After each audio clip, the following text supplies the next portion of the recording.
اور وہ ان کی پرورش اس طریقے سے ہو رہی ہے. یعنی صرف یہ نہیں کہ نماز روزہ سکھا دیا انہوں نے، نہیں، اخلاقیات مکمل ہوتے ہیں. اور جب باطن انسان کا اچھا ہوتا ہے وہ معاشرے پہ اثر کرتا ہے.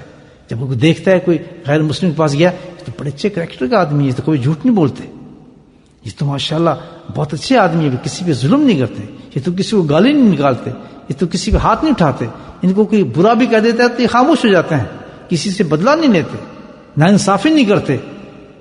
تو یہ سب کچھ اگر ہمارے اندر ہوتا، جو ہونا چاہیے تھا، ہماری پوری جنریشن میں ہر گھر میں یہ چیز ہوتی، تو الحمدللہ آج کوئی ہمیں اس طرح بدنام کرتا یا ہماری یہ حالت ہوتی یا ہم دہشت گرد کہلائے جاتے. ہماری اصلیت تو یہ ہے، ہماری اصلیت تو یہ ہے کہ ایک مومن کی شان ایسی ہے کہ جیسے اگر ایک مومن ہے ایک جگہ پہ نکلا ہے تو اس کی شان، اس ایک مومن کی شان ایسی ہوگی کہ جیسے اندھیری رات کے اندر ٹھنڈا چاند کی روشنی پھیلتی ہے، اس طرح ایک مومن کی روشنی پھیلتی ہے، ٹھنڈ پہنچا دیتا ہے ہر ایک کے لیے. کسی کے ساتھ اس کی زیادتی ہوتی ہی نہیں، کسی کو مارتا نہیں، کسی کو گالی نہیں دیتا، کسی پہ ظلم نہیں کرتا، بلکہ برداشت اونچے درجے کی ہوتی ہے. اور خاص طور پر ان لوگوں کے اندر زیادہ، ان سے زیادہ کرتا ہے کہ جو اللہ کو ماننے والے لوگ نہیں ہوتے، اس کے ساتھ ان کا اخلاق بہت بلند ہوتا ہے.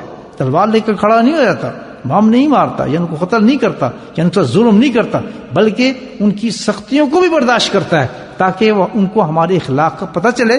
اور ایک مومن کا صرف مقصد زندگی کا ایک ہی ہوتا ہے کہ میں اس کو دعوت دوں اللہ کی طرف، کہ اللہ کی طرف پلٹ آئے. یہ ہماری زندگی ایک یہ پہلو ہے.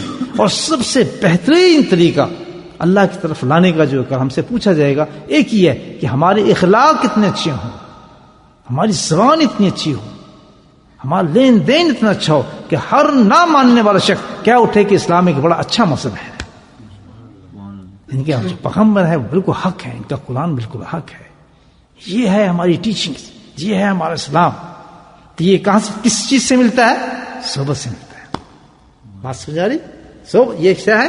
صحبت سے ملتا ہے. جب صحبت ملتی ہے تو جس سے صحبت لے رہا ہے اس کا ارادہ جب بہترین ہوں گے تو اس کے اندر وہی چیز آ جائے گی، ان کے ارادے بھی خوبصورت بننا شروع ہو جاتے ہیں.